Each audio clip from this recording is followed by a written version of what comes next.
even though I tried a lot of things like psychology and other things, it wasn't my thing because I wasn't overly in love with those things. And due to that, I was maybe interested for a week, like, you have in the beginning a lot of interest, and then it used to fade every time I did something. And I tried a lot of things. And so in the end, I was left with nothing. Hey, this is your host Meenakshi Srivastava, also known as MyBohoVoyage, and I welcome you to another amazing episode of Inspiring Explorers. And as the name suggests, Inspiring Explorers is all about inspiring you with the inspiring life journeys of some of the most successful personalities from around the world, and they also share with us some interesting travel experiences that are not limited to sightseeing. For this episode of Inspiring Explorers, we have an inspiring explorer whose love for Korean language and culture is so immense that today she is one of the most loved professional Korean educator in India. Kaundal. Kaundal, who is also famous as EraIndieKor, is a professional Korean educator and loves to teach not just the Korean language, but she also talks about the Korean culture in depth. Era tried her hands on multiple things from psychology, economics, journalism, civil services to banking and many other things. But none of this was fulfilling, neither did she love doing any of it. What was fulfilling was her love for Korean language and culture. And she loves sharing that knowledge with the world through her content on Instagram and YouTube. And so, after trying and not being successful in many other fields, she took the leap of faith to follow her heart and do what she loves the most, sharing her love for Korean language with the world. And today, she is a successful Korean language educator.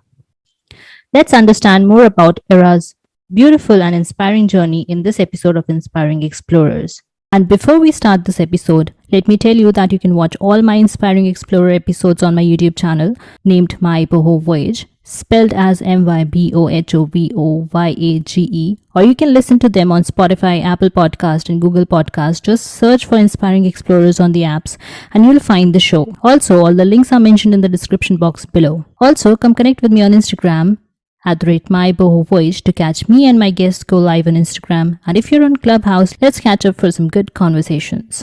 So without any further ado, let me welcome our today's amazing guest, the Korean language instructor, Era Kaundal.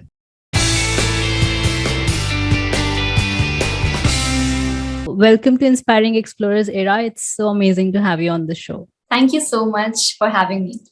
Wonderful to see you, and I've seen your videos hitting millions. Amazing the content that you make, and you teach Korean in an interactive and educational way. Like, it's not just educational but also entertaining as well as educating. Edutainment makes it simpler to learn all these things. So how did this idea of teaching Korean and making Korean culture your forte, so making that a career, how did that idea come to you?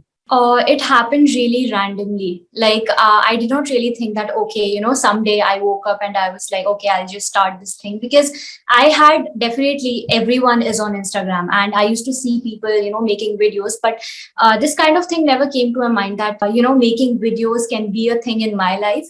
But actually, I tried a lot of things in my life, like doing a lot of things which really did not suit me or my lifestyle. And I was trying for a long time, for almost 4 to 5 years. And after trying a lot, after failing at everything, I was like, okay, maybe I can give it a shot. And I actually started with YouTube. But on YouTube, there's a lot of work that you need to put up. So then I shifted to Instagram and I was like, okay, let's just try this. In the beginning, it was a very random thing, to be honest. Like, I would put videos or I would teach a bit. But as my followers increased, I realized that, okay, this can be turned into a career because I'm getting a lot of students through Instagram, because it's like a community, right? A lot of people are there at the same place and you can target that kind of people, which is not possible if you just, go around, teach in a physical classroom. That's not possible. So after reaching, around 1,000, 2,000 followers, I thought that, okay, maybe this is something that I can do. So since then, I've been working a lot in this field. And yeah, that is the only thing I do, because it is really, really something which I feel future may I can, really use this as my main thing in life. So yes, it was really random. And I see a lot of reach that you get is through reels, and reels get to the people really quickly and in seconds, because the time span that people want to spend on something is really less. So True. yeah, so it becomes Yeah, easier yeah, that to. is because reels basically, you just people don't want to watch long videos, right? And because of that, on Instagram, if you have reels, you just have to maybe spend 3 4 seconds or 10 seconds on one video, and you can rewatch it. So in that way, I feel that reels can be entertaining. You have less time to entertain the person, and actually people watch till the end. Exactly, I see million and 3 million views on your Yeah, reels. I just reached on one video 3 million, so it's Yeah, great. it's awesome. It's Yeah. just the start, and you'll reach more views. I'll pray for that. Also, how were you introduced to the Korean culture for the first time? I mean, we all love K drama, but then still. So basically, in 2013, Korean language was not really a thing in India. Like people used to learn, but not that much as compared to Spanish or Chinese or other languages. So that time, even BTS was not there. But we used to watch K dramas, and me and my one of my friends who was my roommate, and that time we started watching K dramas on like CDs. We used to bring CDs and put them in laptop and watch, and that's when I was introduced to the Korean culture. And but still I do not feel that I started Korean language because of the K-pop and K dramas. It was just a language that I really love. But regardless, after I got to know about the culture, there were some Koreans who came to our college, and they were basically promoting their church activities. So we were like, okay, we can maybe go there and have fun.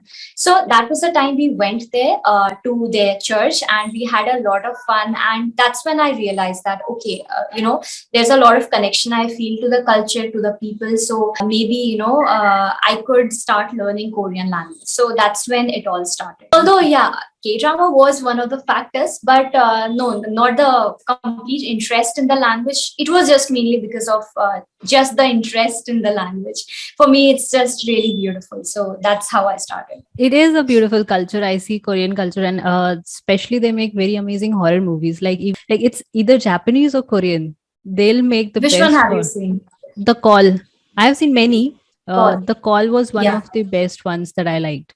So there are two Okay. girls, Koreans, and so they time travel actually, and it's pretty cool. Like it will make you think that what would you do if something happens like that, you know? So it's Oh, really I'll have to interesting. give it a try. And you Okay. should, you should, you should. People are more into dramas actually as compared to Ah, Korean movies, what I feel. And that's why ah, I have just watched, just a few like the most popular ones like Parasite and Train to mm, Busan, or just ah. 2, 3. So, but they are very good, definitely. Parasite was amazing. True that. Yeah. See, if it's Korean or Japanese horror, no, I would give it a try. I will give it a shot, even if it's not going to be okay. Train to Busan. And also, I've seen that Korean dramas are so dramatic that even their horror or even their crime movie would become more like dramatic. Like they'll add drama in all of that, and they'll sometimes they're like, that was so Just like unnecessary. that's also there in Hindi serials. So sometimes it doesn't even seem horror. So yeah. So some Ah. similarity between Hindi serials and Korean dramas. Definitely, definitely. Yeah. Which Korean drama would you suggest is your favorite? I cannot suggest a favorite because all dramas, every time I watch a new one, I'm like, wow, this is the best. So I am not going to take any one name, but in the classics, this was one of the first dramas that I watched, which was Boys Over Flowers. If somebody is starting with Korean dramas, since there are so many good ones now, I cannot name one. So the first one, which is very old drama, is the Boys Over Flowers, which you have to watch if you're starting out, because then you'll get really interested in the K drama world and you can continue. So yes, that's one of my favorite shows up till now. All right. So before you started this career of teaching Korean language, you tried your hands on many things like psychology, economics, and even you were trying to be a journalist. So taking this leap of faith that I want to get into teaching Korean as a language, and not even being a Korean. So how did that go for you? Like the challenges that you faced into switching into this entire career for the first time? It was difficult because I graduated from St. Stephen's College, which is like the best arts and science college in India. And there was this tag related to it that, if I have done like the one of the most sought after subjects, economics from the best college, I need to do something in it. And so for years, I was stuck in that phase that, I'm not doing anything in life. I'm just going to be, just a loser. That kind of thinking was there, not because, there is some definition of it, of a loser, but just in my mind, I was losing in life. And so I felt that, no, maybe I won't be able to do anything. And to be honest, I have always believed in my life that one should always do what they love. And I believe it so strongly that even though I tried a lot of things like psychology and other things, it wasn't my thing because I wasn't overly in love with those things. And due to that, I was maybe interested for a week, like, you have in the beginning a lot of interest, and then it used to fade every time I did something. And I tried a lot of things. And so in the end, I was left with nothing. I couldn't even, work in a Korean company because, again, I did not want to spend my whole day working in a company. It wasn't me because I'm a very creative person, and my creativity couldn't be used in a company just, reciting lines over and over again. Because even in companies, if it's a very specific field, whenever you do interpretation work, it's all very monotonous after a point of time. And I did not want that, to be honest. And so this teaching thing, it started with really a part-time job in 2018. So I used to teach like one kid in 3 months, and I would get some money, and it was okay. But I did not want to go into teaching because for a long time I avoided this thing because again, economics from the best college, how could I just go into teaching? There was a lot of taboo in my mind. But as time passed and I made the YouTube channel and Instagram, and I started teaching properly, it was that time that I realized that I am good at teaching and I'm good at Korean. So if I mix these things together, this is amazing because I don't want to go to a college and teach. I don't want to go to a school. I simply want to teach whenever I want as a freelancer in my home, wherever I am. And that was a beautiful thing for me because it was happening. And so I wouldn't say there were any fears, but yes, there's always a fear that since it's online work, it might be possible that at times I won't get any students. It happens with all freelancers. If you have a government job, there's a lot of security. But in online work, maybe someday, people start watching my videos. Maybe nobody is coming. All the data is exhausted, and people do not want to learn. Those fears are definitely still there also. But it's okay. I do feel that with time, as I gain more followers, as more people connect with me, I feel that I'll be doing venture into a lot of other things also related to Korean. So it's like progressing into a lot of, just widening my field and going as life is taking me. So yes, that is just the thing. So not very fearful, but I would say hopeful for the future. Definitely. And being a non-Korean, like you said, that when people are Korean and they're teaching, it becomes more, people have this in mind that it's more authentic. So were there any challenges in that sort that people were skeptical to first come to you because they're like, "Arey, ye to Indian hai, isse kaise seekhenge?" So were there any challenges based on that? 99% of the time, there's no problem because my work is out there. When I started out, I used to give a lot of demos because people don't believe that, an Indian is teaching, how will we learn? So I used to give a lot of demos, but now I don't because I believe that everything that I do, my skills, whatever it is all out there on Instagram, right? I don't need to show to anyone that, okay, look, this is how I do it. So, so that was there. But sometimes when I do make videos, there's always this fear that, fear of judgment. Definitely it's there because I'm not a Korean. Whatever I research, whatever I get to know, it's all through my own perspective or, maybe on internet. So sometimes it can be wrong because internet can be wrong. because I'm not a Korean or living in Korea. So that problem is there, but I have never felt that anyone after learning from me was like, she's an Indian, so she can't, because I have good skills and I basically focus on teaching through Hindi language. I do teach in English because one or two people always in my classes are English speakers and they don't know Hindi. But I always teach in Hindi also. So for people, it's very relatable. And that's why they like me, because if it was a Korean, he would be teaching in English. Even as a Korean would need to be very good in English in order to explain the concepts, right? But as an Indian, I can teach very easily in Hindi and people relate to it in a very good way. So yes, there wasn't a lot of problem, but there are always a few people on Instagram, for example, who just doubt my capability that, okay, you're not even a Korean, you're an Indian. How do you know all these things? So yeah, that's there, but it's really okay.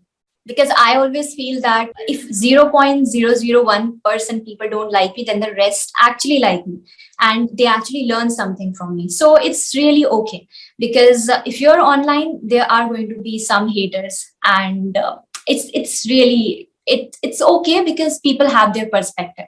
So I don't really judge anyone. I'm just doing my work and this is what I love. So it's really okay. Wonderful. And like you said that you teach in Hindi. So any similarities that Korean language, I find these similarities in all the languages. So any similarities that Korean language has with Hindi language? Yeah, definitely. Because Korean is an Asian language and Hindi also. And the thing is that Hindi has a very similar structure to Korean. Like you have the main khana khati hu, like that kind of thing. Na? Subject, object, and the word. The same pattern is there in Korean. So it's easy for Hindi or any person who is, who knows Indian language. I'm saying this because many people told me that, oh, it's just not Hindi, which is relatable. It's Tamil also, it's Kannada also. So any language which has similar pattern would be similar to Korean. So if someone knows Hindi, I wouldn't say Korean would be very easy for you, because Korean is anyway a very difficult language. But comparatively, as compared to someone who just knows English, it will be comparatively easier. So, and even if you see some of the pronunciations, some pronunciations are not there in English language, but they are there in Hindi. So that way it becomes really easier for Indians to learn Korean if they just, follow the proper guidance. The guidance is definitely necessary. Definitely. I truly believe that a mentor is really important to learn anything. What takes you 10 months, a mentor can do that for you in a month. So, any way that people can connect with you to learn Korean from you? I do give classes online, and I feel it's a beautiful thing, because classes may, a person cannot always get classes near him or her. And so online platform, after pandemic happened, people have realized. Before that, there was a lot of apprehension that, online may network problem, how will the person teach, and all those things. But now people know that online can work really well. And so if you want to learn Korean, definitely I agree with you. If there is a mentor, a lot of hard work can become, a lot of, you don't have to put a lot of efforts if you have somebody guiding you, because you know exactly what you have to do. And I have seen people, self-study. It's good. Definitely, there's no problem in self-study. But if you have a mentor, you actually get a lot of help in the beginning, because Korean is something, as a beginner, if you mess up the pronunciations, later on, undoing it requires a lot of effort, because it's in your head then. So if you take online class, at least the basic level, you get to know about the structures, about the pronunciation, about right method. So you can do that. So I do take classes every month, weekday, weekend classes, and you can connect to me via Instagram, because that's where I'm most active. You can visit my website. The link is there on Instagram itself in the bio. So yes, I would recommend people, if they are serious about Korean, you should at least get a mentor. I'm not saying me or learn from me, just anyone. Just know that, okay, is that person good? Does he have experience? If he does, then you should definitely go for it. Definitely. And I'll be providing the links below in the description box to go check out Kaundal. And I think she's amazing. She's being humble to say that don't come to me, you can go to somewhere else, but I would suggest go to her. She makes it very easy to understand Korean. I learned in few minutes in few seconds, I learned so many things about Korean culture through your page, your Instagram page, EraIndieKor. So do follow Yeah. Era Kaundal, and she's doing an amazing job. And I hope you join her classes if you want to learn Korean. Era, I would also like to understand that what is the scope of Korean and the future of Korean language? Like when people learn this language, why should they learn this language? Okay, first of all, before I tell you this, let me tell you that if you want to have a career in Korean language, you need to at least have knowledge of intermediate level. Some people think that after doing basic, I can maybe work in a company as an interpreter or translator. No, won't work. You need to at least have intermediate level 2 or advanced level to actually start thinking that you can work in this field. Secondly, I do feel that there's a lot of scope when it comes to the language, because if you see Italian, Spanish, see all the other languages, Chinese, Japanese, there are a lot of people learning it, and there aren't a lot of jobs, and so the competition is really high. But when it comes to Korean, it's getting popular day by day, but it wasn't so popular some years ago, right? So it has just started now. And so there are very less people who are learning Korean properly. A lot of people who are learning, but not people who are specifically learning for job. So very less people, but there are a lot of companies that are being set up in India, a lot of Korean companies. So a lot of jobs are there, very less people who are learning Korean. And so there's not a lot of competition. You can get jobs easily, even if your skills are not that great. So I would suggest, if you are learning Korean, you learn it well till intermediate or advanced level. You can get jobs in Korean companies in India. But from what my teacher, who was a Korean in Korean Cultural Center, when we asked her that, what if we want to work in Korea in some field, she told us clearly that Korean economy is very competitive. It's really difficult for a foreigner to get a job in Korea unless you have a very good qualification and you're very good in Korean. You can definitely go, but I'm not saying it's impossible. It is definitely difficult. But if you are learning Korean, you can actually start with working in a Korean company in India itself, because they do take their employees to Korea. So that I would suggest. And yes, go for it, because I do feel that there are a lot of opportunities, even when it comes to teaching. There aren't a lot of teachers who are teaching properly as compared to other languages. So you actually have a lot of chance to, get employed in a company or have your own business, do freelance work, or, maybe work in a school or university. People get paid very handsome pay. So as compared again to other languages. Even if I have heard that if you're working in a Korean company in India, the salary is double as compared to other languages. If you are interpreting, maybe you're a Japanese interpreter or Spanish interpreter.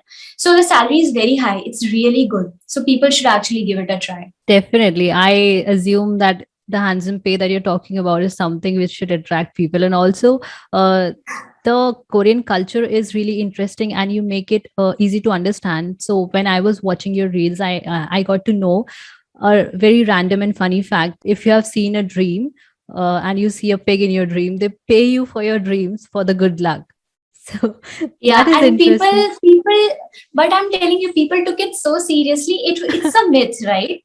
And Okay. people were like fighting in the comments that, oh, what if we lie and this and that? It's like, it's a very, this kind of myth, people don't really believe that much nowadays. But Yeah. then it's like a very, that kind of thing, na, ki kali billi ne rasta kaat liya. Even though Huh. we don't believe as a young generation, like the new generation, but still, it's there in the mind, right?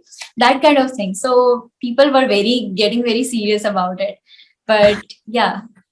I mean, obviously, like if you would think about it, so every Indian would be like, so we can go to Korea and earn like that, just tell them that we want to do. Exactly. Okay, so that's a myth. So, let's Yeah. pop that balloon of, earning a lot going to Korea. All right. So, any other funny facts like that would you like to share with us right now? About Korea. Yeah, Korean culture, like So, myths, like you shared. so I recently made a video, something new. I can't remember anything new, but there was this really funny fact that, people actually, when they shift into a new house, you might have seen my reel. So when they shift into a new house, the people, like, they invite their friends and family to their house in a housewarming party, and they actually give tissue papers and detergent and other bathroom stuff to the people who have shifted. And it Yeah. was very funny, and I discussed it with my Korean teacher. Like, I do take speaking lessons because in India you don't have any Korean. So Yeah. with my teacher, I told her that, I made this reel and all. So she was like, yeah, and she was laughing, and she said that nowadays people gift a lot of other things also. Like in India, we give a lot of cutlery and other house stuff. So people do that, but this detergent and tissue paper was a thing some time ago. So yes, nowadays new generation is gifting a lot of different things. So yeah, she was laughing like that. Yeah, that's funny. And also, like when I was in Indonesia, their hospitality ways, when you reach there anywhere, if you would go and visit them and they're like welcoming you, so they'll give you donuts and a glass of water. So that's what it would happen everywhere. So let's say you are going to places, and like if you're going to 6 places in half an hour, you're going to have 6 boxes of donuts and Oh, glasses oh of my god. water. Yeah. So it's basically they give you food and water as a hospitality, Oh. as a welcoming. So as welcoming their Hmm. guests. So any Korean culture thing of how they welcome you, like in India, Ah, we give tea. So what about, yeah. yeah. So in Korea, it's, gifting is a very big part of the culture. So they do gift a lot of things to each other. And when they greet, you might have seen, like, this thing I really like, they bow, and it's a form of respect. Like Yeah. we do namaste, they bow. So I really like that. But when they meet each other, even like not that thing, keeping that apart, when they are happy with somebody or somebody does them a favor, what I really like, the fact is that they treat each other to food.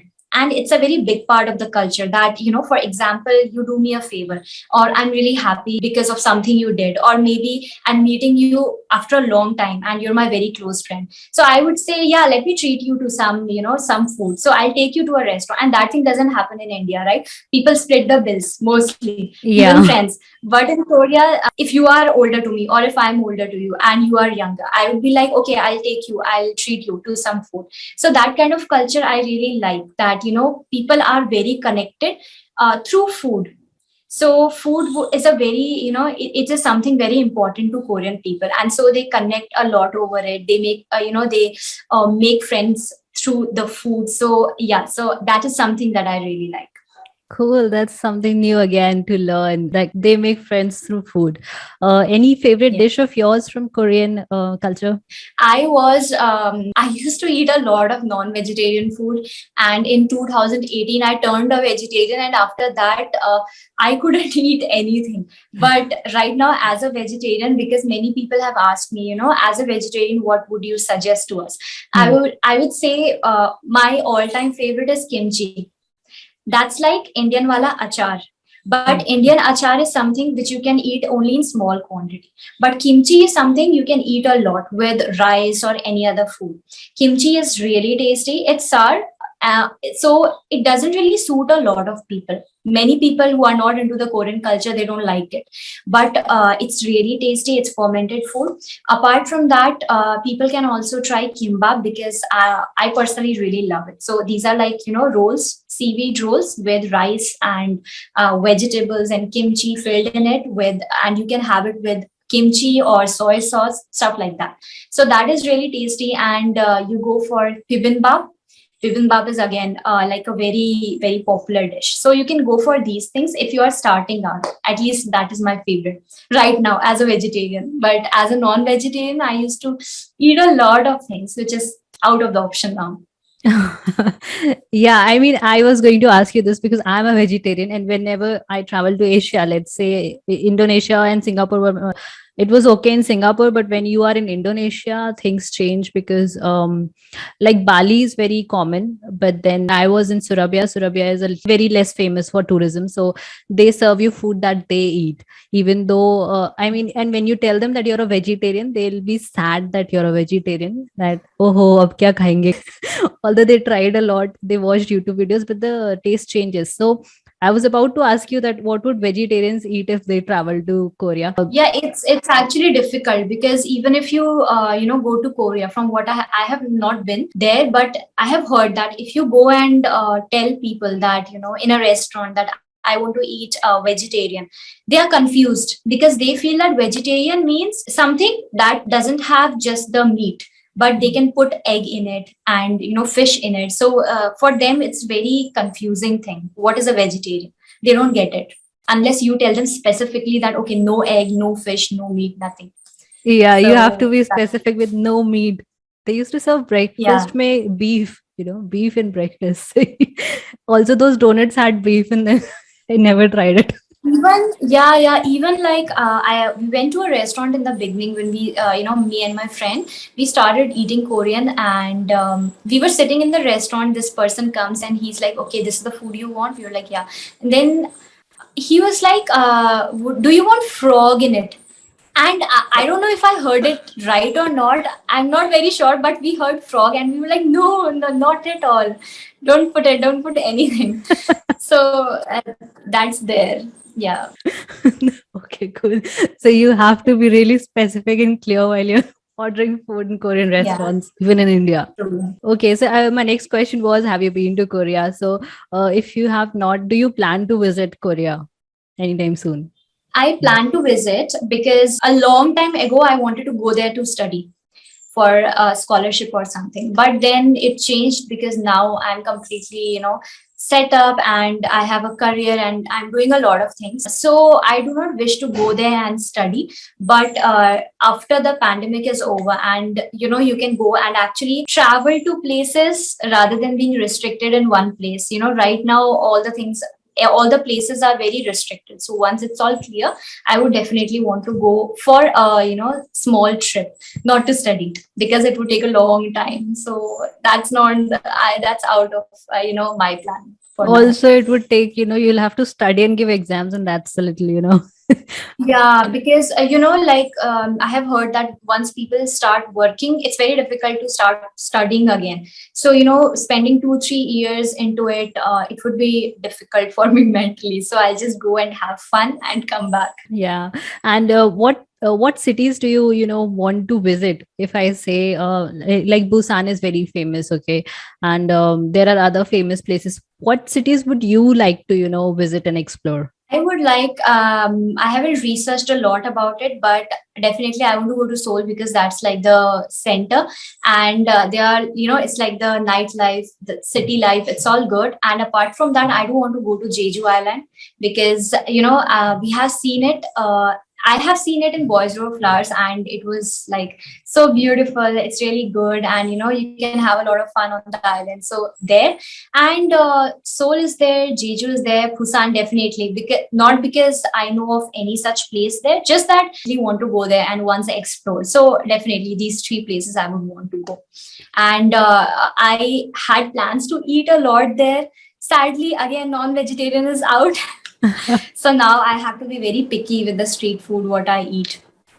And why, if I may ask, why did you switch from being a non-vegetarian to a vegetarian? I mean, usually people really have this big, debate. So non-vegetarian converting into vegetarian. So why that switch? I have no problem with non-vegetarians. Okay, first of all, because I remember I was a very hardcore eater. I used to eat a lot of like every time I used to go out, I would just eat meat. Otherwise, I would feel like my trip was wasted. Like, what did I eat? Vegetarian? No, not at all. I never wanted to eat that. But just happened, I would say. I would say that, just started to feel a lot of empathy for, the way, animals are treated. And so I decided, and also I started meditating. So at that time, I was like, okay, maybe I can, leave this. And I left it for a few months. Then it went on. And now, since I have a record, I want to maintain it. And so it's been 2-3 years. So hopefully it will go like this. That's wonderful. That's wonderful. Okay, so coming towards the travel part, any Yeah. travel experiences? So I hope you visit Korea soon and this pandemic gets over. But what have you covered in India, and any cultural experience that you would like to share with us? So I would say that my parents were strict, like many other Indian parents. And so I did not go on many trips. I just went with friends on one trip, which was to Goa. And that was amazing because that was the first time my parents allowed me to go on trip. And that was Goa. So I was very happy. So I thought, what is happening? Okay. So, but apart from that, my father was in paramilitary. And so we should actually move to a lot of places. So I wouldn't say in every place I have traveled a lot because we just used to go there, and I wasn't a very, that kind of person who traveled a lot or liked traveling. But I have had the experience of living in various states. Like I started with Hyderabad, and then I have stayed in Gujarat, then Rajasthan, Jammu, Chandigarh, Maharashtra, and then Delhi. Yeah. And now in Panchkula, which is in Haryana. So that's like thoda Chandigarh ke paas hi. So yeah, I have stayed in a lot of places, and everywhere you have like different kinds of food, and food is something I really like whenever wherever I go. So I'm not very much into, if I go to a place, I would love to travel and all, but I'm very much into food. So if like I stayed in Rajasthan, and they serve dal bati, which is very popular, and they have khakra. Like I had my friends, and we used to eat a lot of khakra with achar. So they have this local delicacies, which is amazing. And like they say, in a lot of food they put a lot of sweets, right? बहुत ज़्यादा sweet होता है, वो मीठा खाना होता है, and it's very spicy also. So I used to love that. And then I went to Gujarat, and Gujarat, maybe you had like different things. So it's really amazing how the food, the cuisine changes from state to state. You get to eat a lot of authentic food. Like my favorite was kadi kachori from Rajasthan. And that kind of thing I have never eaten anywhere else. I haven't even tried because I know that it won't be the same. No, wonderful. So my dad being in SBI, we shifted a lot of places. So I changed 6 schools, and then like in the middle of the session, I would be transferred to a different place, and then they'll reject me. like 12th mein Same sare. thing happened with me, but I don't know about you, but I loved shifting from one place to another. Like my friends would be sad, and I would be very happy. Happy. Like, okay, I'll see, I'll go to a new place now. True that. So True that that. happened. No, it was fun because you leave behind the house, and then you're like, अब नए घर में जाएंगे. New True, true. And society. Naya school and everything, true. It's Exactly. really exciting. It is, it is. But beach session में जब transfer होता था तो reject करते थे schools. Like I used to, like हम SBI से थे, लेकिन हमें मिलता आर्मी स्कूल था because everybody else would reject. So हाँ. yeah, so people would be like, you're from army, and I'm like, नहीं नहीं, वो दिया ही नहीं admission है. And that is the first time that I got introduced to this entire army culture. No, it was so much fun, Army paramilitary mein parties are also very nice. So हाँ. the kids really enjoy. Like we used to have so much fun eating food, and every time some party was there, it wasn't that kind of party, na ki wo disc वगैरह वाली party, like normal, very formal parties, and the kids always used to have fun. So it was very nice in that way. Yeah, army is amazing. Any favorite thing about Korean culture that you like the most? Favorite thing that I like the most is very simple, that I told you before, that people connect through food. And I feel it's very similar to the Indian culture, because in many other cultures people don't talk over food, but in India we connect with others, we connect with our family after a long day of work. Over the food table we are just eating and having a lot of fun, talking and telling each other about our lives. And the same thing is there in Korea. For them food is important because they connect with each other through food. So this is one of the things that I really love. And also the way people are, they are nice, they are just the way they treat others, especially their elders.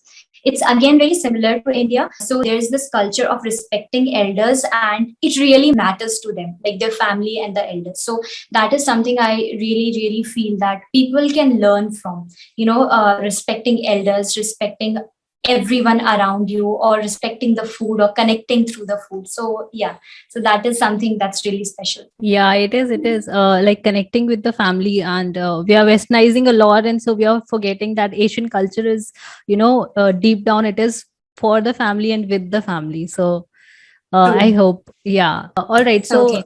Era, any last message for our listeners and viewers? Okay. So I know that when the people who are connected to Korea in some way, when they watch this video, they would also be inspired to, learn Korean and follow their journey. Like, do something in this field, because I get a lot of messages regarding it, but there are so many messages I'm not able to reply to everyone. But if you guys are watching this, I would just request you to not feel demotivated when you learn Korean, whether you learn it on your own or from a mentor. Just keep learning, because even though it's a difficult language, it is actually going to help you a lot later on, because the culture is beautiful. And from my experience, what I have realized is that there were so many things that I learned from my experience. I have learned so much about the culture, and somehow I have used those things that I learned in my personal life, and it has always given me strength. So I really want the same from you all. So just keep learning, and in the end, I would say just follow what you love, because when you do something which you absolutely love, it will just fill you with so much happiness. It really makes everything worthwhile. So that's what I have been doing since a few months, and I absolutely love it. So I hope that happens for you all. What a beautiful message, Era, there. And thank you so much, Era, for being with us and sharing so much, amazing things about Korea and the Korean culture. It was absolutely amazing talking to you. Thank you so much for having me. The questions were really amazing, and I loved it. Thank you. I was hoping to do this Korean sign, the heart sign. Yeah. But let's do that. Make a bigger heart. Okay, cool. Yeah. Nice. 안녕히 계세요. 네, 안녕히 계세요. So this was Era's inspiring life journey so far, and some interesting knowledge about the Korean culture. And I hope this episode was insightful and useful for you. Thank you so much for giving your precious time to this podcast. If this episode was inspiring and insightful, please do drop a comment on my Instagram and YouTube channel, MyBohoVoyage. All links are available in the description box below. Do check out the video versions of the episodes on my YouTube channel, MyBohoVoyage, MyBohoVoyage. And please subscribe to my YouTube channel. All links provided in the description box below. Also, I hope you come connect with me on Instagram and drop me a hi or write a comment so that I know we are in this journey together. This is Meenakshi Srivastava, your host for Inspiring Explorers, saying goodbye and wishing peace for Afghanistan and the world. See you next week with an amazing, inspiring interview. Till then, take care. Goodbye.